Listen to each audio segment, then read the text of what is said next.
I still think that we had a very, very good session with the short session. We addressed some critical needs, critical legislation, and I'll start with one that I know, coming from the northeastern Kentucky region where I come from and following the news here in northern Kentucky, I can tell you that the headlines of the heroin epidemic and the impact on urban areas, suburban areas, rural areas of Kentucky. There is many people in this room who worked very, very hard on that legislation, and we passed a good piece of legislation. Leadership from both Democrats and Republicans, the working group in the House who worked very, very hard on that legislation, to the Senate members that worked on that. I think we came with a very good piece of legislation that will strengthen penalties for traffickers and pushers of heroin, but also an appropriation of $10 million that was put in to address the other side of treatment and rehabilitation of addicts and people who have addiction problems, which I think was a critical part of that.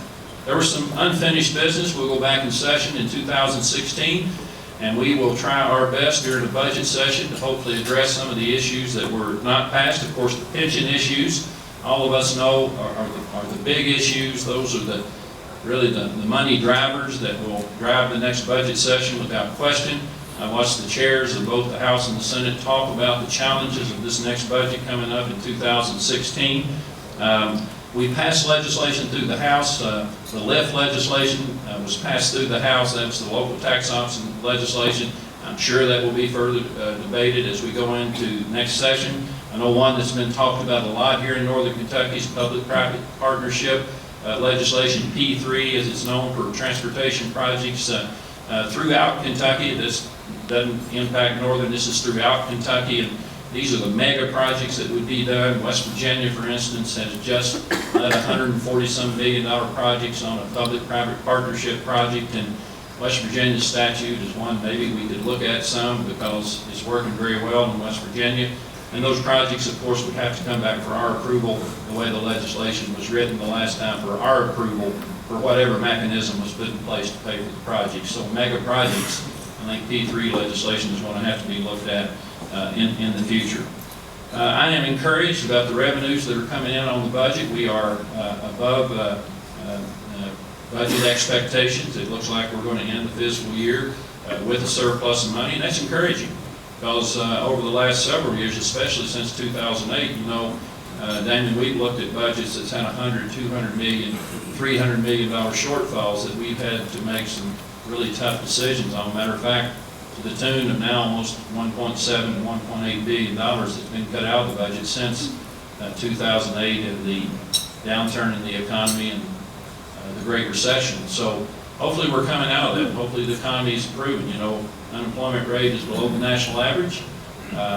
Revenues are up. But even though revenues are up and we have put money into the rainy day fund to really have a healthy rainy day fund, there's a lot of needs for that money, as you all well know. So I am hopeful that we continue to see the growth in this economy. I'm hopeful that we continue to see the good job growth as we move forward. I'm hopeful that we're able to do what we can as a legislative body, working in a very cooperative way. And I will have to say, we're going to continue to have our disagreements or philosophical, but at the end of the day, we're able still to get the big things done.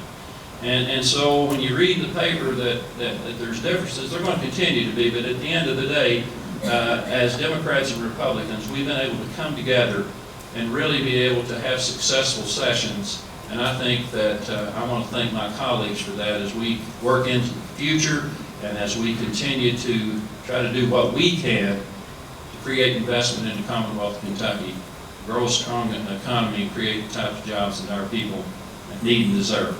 And before I leave, I just want to let you all know one thing. The Majority Leader's office is not my office, it's yours. And I invite you as the general public to please come and see us with your ideas. We need your advice, we need your counsel. We need your ideas on how to grow small business, how we can help you as a government, how we can help. I mean, the job growth comes from the private sector, but how can we help? What can we do to make sure we have that kind of environment to grow that economy in the future?